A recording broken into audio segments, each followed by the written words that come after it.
वा अण्णा, तिनं घरात पाऊल काय ठेवलं? तुम्ही तर मलाच दोषी ठरवायला लागलात. दादाच्या सगळ्या चुका पोटात घालता.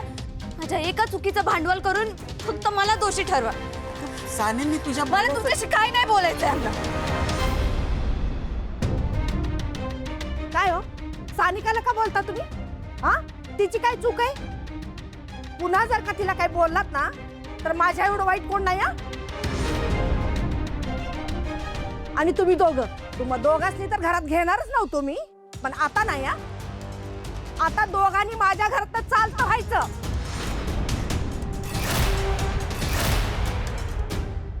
ठीक आहे, आम्ही निघतो आत्ताच्या आत्ता. आम्हाला पण नाही हौस इथं राहायची. श्रावणी चल.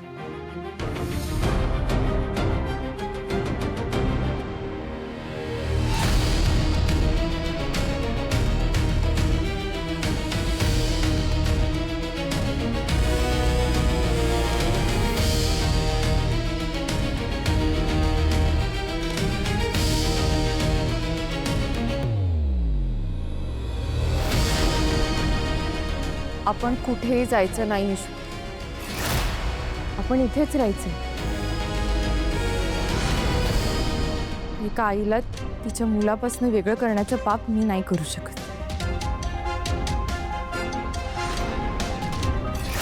पण श्रावणी, तू बघायलास ना हे लोक तुझ्याशी कसं वागायला लागलेत ते. शुभू, तुला जायचं असेल तर तू जा, पण मी माझं सासर सोडून कुठेही येणार नाही.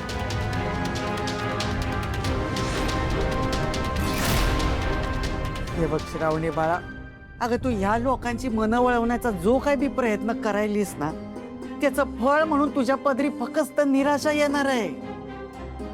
बाबा प्लीज प्लीज माझं ऐकून घ्या.